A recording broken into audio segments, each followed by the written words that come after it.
Mummy, तुम अचानक लाहौर से कैसे हो गए भाई? कर दिया ना आपको हैरान। मैंने सोचा घर जाके सबको सरप्राइज दूंगा। अम्मी कहाँ है? अम्मी तो आसिफ क्या गई नहीं। लेकिन मेरी अस्मा भाभी से बात हुई थी, उन्होंने कहा जमाल भाई घर है। हाँ मैं इधर ही थी, बस उनको आसिफ की याद आई तो वहाँ चली गई। अच्छा। कोल्ड ड्रिंक लाओ तुम्हारे लिए। नहीं भाभी, मैं पहले अम्मी से मिलूंगा। यार मैं पहले अम्मी से मिलूंगा, उन्हीं को सरप्राइज देने के लिए आया था, तो पहले मैं अम्मी से मिलने जा रहा हूँ। यार एक बात कहूँ तुझे, बोलो। अब अगर तू लाहौर जाए ना तो अपनी अम्मी को साथ दे जाना अपने। क्यों? यार मैं तुझे कॉल करने ही वाला था, लेकिन ना मेरी अम्मी ने कहा कि तुम दूसरों के घर के मामले में मत पड़ो।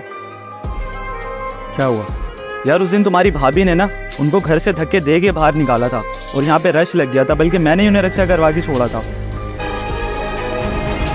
अम्मी, भाभी अम्मी का है। वो यहाँ नहीं हो तो जमाल भाई क्या है? वो वहाँ नहीं, वो यहाँ आई थी। अरे वो यहाँ नहीं आई, क्या हुआ है? वलीद मेरी बात तो सुनो। वलीद, शहनाज आंटी अम्मी का कहीं कुछ पता नहीं चल रहा। अजरा भाभी कहती है कि वो वासिफ भाई के घर गई है। फरहत भाभी कहती है कि वो यहाँ नहीं आई। अस्मा भाभी को कुछ पता नहीं है और वो आपके घर भी नहीं आई। मैं कहाँ ढूंढूं उन्हें? मुझे तो खुद समझ में नहीं आ रहा कि अगर जमाल नसीर वासिफ के घर पर नहीं है तो कहाँ चली गई है। अजरा से पूछा तुमने? अजरा भाभी को तो मैं नहीं छोड़ूंगा। मेरा दोस्त बता रहा था कि उसने खुद देखा है कि अजरा भाभी ने अम्मी को धक्के देकर घर से बाहर निकाला है। क्या?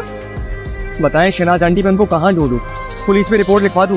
नहीं, तुम ऐसा करो कि शमीम से पता कर लो। शमीम आंटी?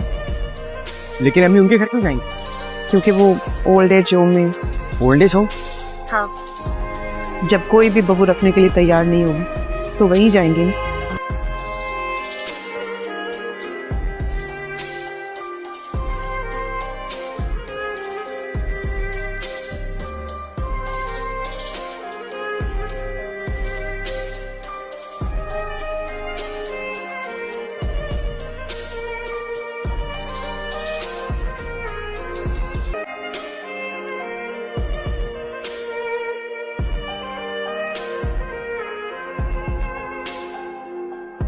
वलीद,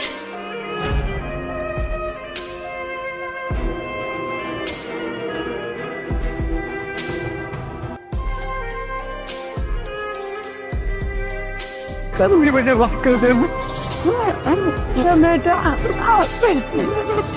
मैं तो कभी छोड़ भी नहीं पाऊंगा।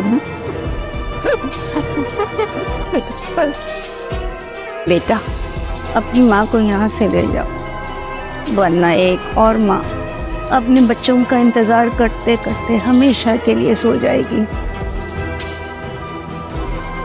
ऐसा कभी नहीं होगा।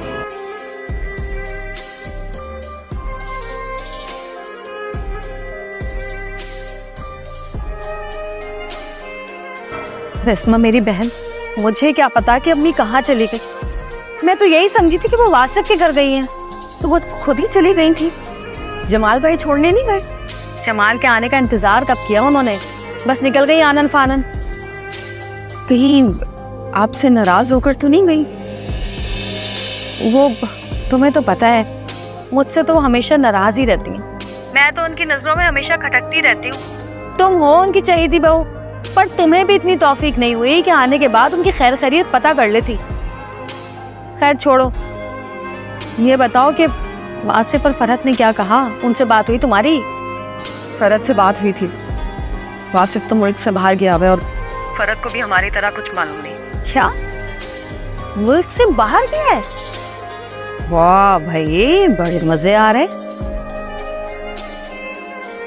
देखो कैसे चालाक है ना दोनों मियाँ बीवी, कैसे अपनी बातों को राज रखते हैं। अगर हमसे सलाम दुआ ले लेता जाने से पहले, तो क्या हम उसके साथ सवार होकर जहाज पे चले जाते? तुमने सुना ही नहीं फरहत को? इस वक्त तो मुझे सिर्फ अम्मी की फिक्र हो रही है। हाँ यार, सही कह रही हो। मेरा तो दिल हौल रहा है, पता नहीं अम्मी कहाँ चली गई। भाई सीधे वासिफ क्या चली जाती? जमान को पता चल गया ना, वो तो मेरी जान को आ जाएंगे। तुम तो जानती हो उनको, और वैसे भी सबको फ्री फंड में मैं ही मिलती हूँ अपना गुस्सा उतारने के लिए। सदा ही बुरी है, सदा की बुरी है। अच्छा भाभी, मैं वलीद को फोन करके पूछती हूँ, शायद उसको कुछ मालूम है। देखे अपनी दादी के काम, सबको परेशान करके रख दिया है। देखा, कहा था ना मैंने कि दादी को घर से मत निकाले। अब वो आएंगे ना तो पता चलेगा आपको। चुप कर जा, चुप कर जा। अब अगर एक लफ्ज भी तूने बोला ना इस बारे में तो अच्छा नहीं होगा, मुंह तोड़ दूंगी। खबरदार जो बात अपने मुंह से निकाली दोबारा तो। अच्छा, दुआ करें कि अब दादी सही सलामत वापस आ जाए।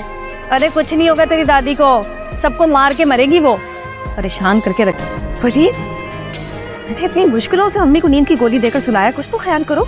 अरे इसी किसी का लिहाज नहीं है। किसी के लिहाज नहीं करूंगा मैं, बल्कि मेरा दिल तो चाह रहा है कि सारे लिहाज भूलकर अपने भाइयों को गिरफ्तार होकर के पूछो कि 4 बेटों के होते हुए हमारी माँ क्यों नाराज की तरह और ये छोड़ में पड़ी रही। अरे भाई, हम में से तो किसी को पता ही नहीं था कि वो कहाँ गई हैं। अपनी जबान और बंदी रखे तो अच्छा है। तमीज से बात करो मुझसे, अच्छा बड़ी हो तुमसे। बांधे में से बात रखूं। जब आप मेरी बात को धक्के लेकर घर से बाहर निकाली थी तब आपको एहसास नहीं हुआ कि वो हमसे बड़ी है। अरे देखो देखो कैसे झूठे झूठे इल्जाम लगा रही है मेरे ऊपर। झूठे इल्जाम नहीं लगा रहा हूं मैं, मेरे दोस्त ने बिया को देखा है, बल्कि मोहल्ले के बाकी लोगों ने भी देखा है। अगर आपको यकीन नहीं है तो मेरे साथ बाहर चले, मैं आपका सामना करवाता हूँ।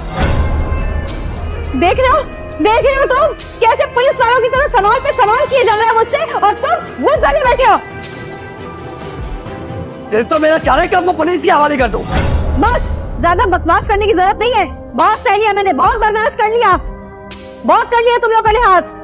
अगर इतनी गैरत है ना तो जाओ जाके अपना और अपनी माँ का बंदोबस्त करो। बहुत कर लिया अपनी बुढ़िया की खिदमत है, हमने ठेका नहीं उठाया उस बुढ़िया का सारी जिंदगी का। बस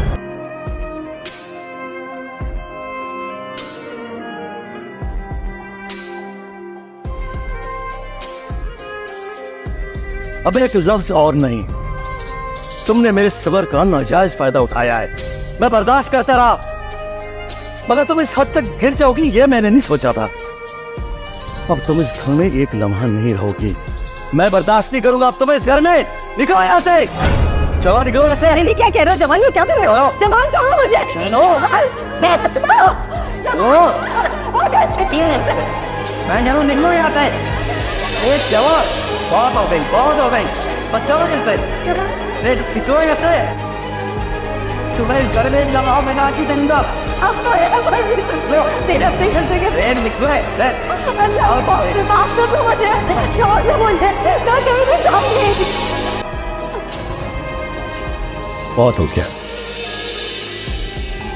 ये मेरी माँ की ही तरबियत है कि मैं इसे यहाँ छोड़ के जा रहा हूँ, लेकिन जिस तरह इसने मेरी माँ को रोड पे लाके खड़ा किया था ना, मैं भी कर सकता था। संभाले से। जमाल भाई मेरी बात